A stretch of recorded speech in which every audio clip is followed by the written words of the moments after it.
میری شادی ایک انپڑھ سے ہوئی تھی، جبکہ میں پڑھی لکھی ہوں۔ میرا نام شہزادی ہے۔ سچ بتاؤں تو میرا خواب تھا ایک پڑھا لکھا اور اچھا کمانے والا لڑکا، لیکن کچھ مجبوریوں کی وجہ سے میری شادی عمر سے کر دی گئی۔ عمر سے مجھے کراہیت محسوس ہوتی تھی، ان کا کام اتنا اچھا نہ تھا۔ خیر، میں اللہ کے سامنے رو رو کر دعا مانگا کرتی کہ یا اللہ، تو عمر کو مار دے یا پھر کسی طرح اس سے میری جان چھڑوا دے۔ یہ شخص جاہل ہے اور بات کرنے کے آداب سے بھی لا علم ہے۔ میں ہر چھوٹی چھوٹی بات پر عمر کو بے عزت کرتی، تنقید کرتی اور کبھی کبھی تو شدید غصہ بھی کر دیتی۔ عمر مجھے پیار سے سمجھاتا، کبھی چپ ہو جاتا اور کبھی غصہ ہو کر گھر سے باہر چلا جاتا۔ میں ایک بار لڑ جھگڑ کر اپنے امی ابو کے گھر چلی گئی اور ان سے کہا کہ اب بس مجھے عمر سے طلاق چاہیے۔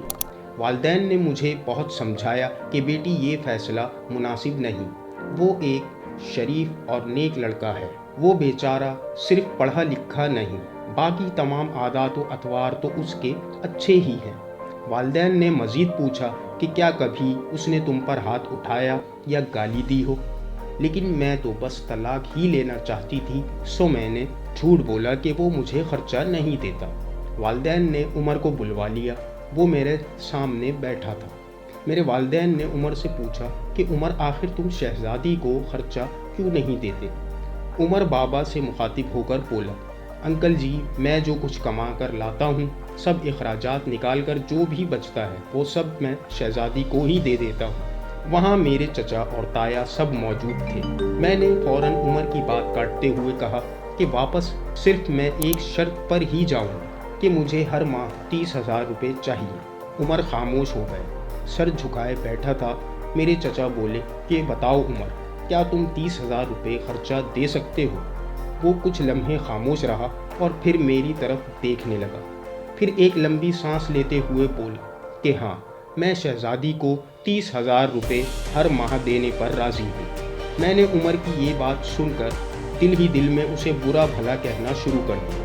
میں نے سوچ لیا تھا کہ اگر اس نے ایسا نہ کیا تو میں اس کا جینا حرام کر دوں گی۔ اس تمام معاملے کے بعد میں عمر کے ساتھ واپس چلی گئی۔ بجلی، پانی، گیس کے بل اور راشن کے اخراجات بھی تھے۔ عمر سے جب بھی پوچھا کہ آخر تم کام کیا کرتے ہو تو وہ کہتا کہ گورنمنٹ آفس میں کام کرتا ہوں۔ اس کے علاوہ نہ میں نے ان سے کچھ پوچھا اور نہ انہوں نے بتایا۔ خیر، عمر مجھے ہر مہینے 30,000 روپے دینے لگا۔ ایک دن میں نے عمر سے کہا کہ مجھے آئی فون لے کر دو۔ میں بس عمر کو تنگ کرنا چاہتی تھی اور اس لیے اس سے طرح طرح کی فرمائشیں کرتی کہ تنگ آ کر وہ مجھے طلاق دے دے۔ عمر مسکرانے لگا، اس نے میرے پاؤں پکڑے اور بولا کہ شہزادی، تم پریشان نہ ہو، تمہاری یہ خواہش بھی پوری کر دوں گا۔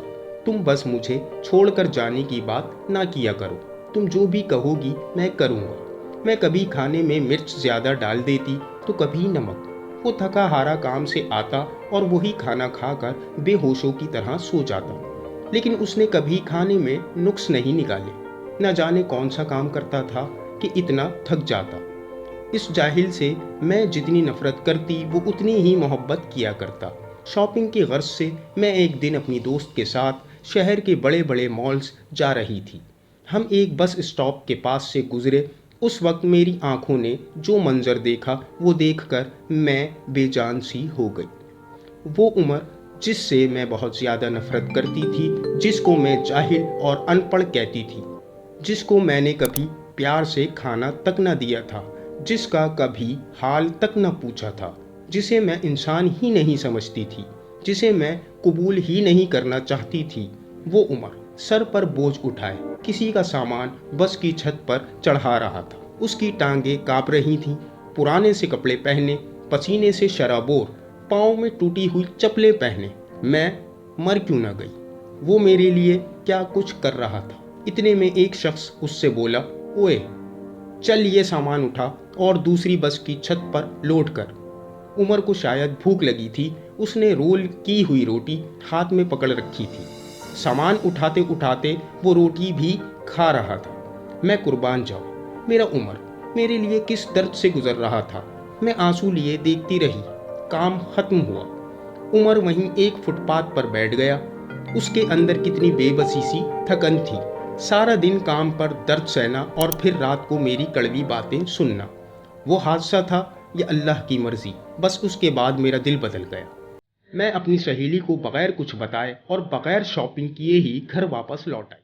میں بہت زیادہ روئی۔ عمر کو پلاؤ بہت پسند تھا۔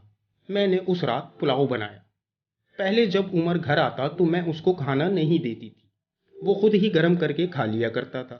آج رات عمر گھر آیا، مجھے سلام کیا اور پھر کچن میں گیا۔ کچن میں اس نے پلاؤ دیکھا تو بولا کہ شہزادی، آج تو آپ نے کمال ہی کر دیا۔ آج کتنے دنوں بعد پلاؤ کھانے کے لیے ملا ہے۔ اس نے پلاؤ پلیٹ میں نکالا اور میرے پاس بیٹھ کر کھانے میں مصروف ہو گیا۔ میں عمر کی طرف دیکھ کر یہ سوچ رہی تھی کہ وہ کتنا درد سہتا ہے اور بتاتا بھی نہیں، میں کتنی اذیت دیتی ہوں اور کوئی شکوہ بھی نہیں کرتا۔ بس عمر پہ آج مجھے بہت پیار آ رہا تھا۔ عمر نے کھانا کھایا اور جیب سے پیسے نکال کر کہنے لگا کہ یہ لو شہزادی، پورے 30,000 روپے۔ میں چیخ چیخ کر رونے لگی، عمر کے پاؤں چوم لیے۔ میں نے اس سے کہا کہ مجھے یہ پیسے نہیں چاہیے۔ عمر حیران تھا کہ آخر آج مجھے کیا ہو گیا ہے۔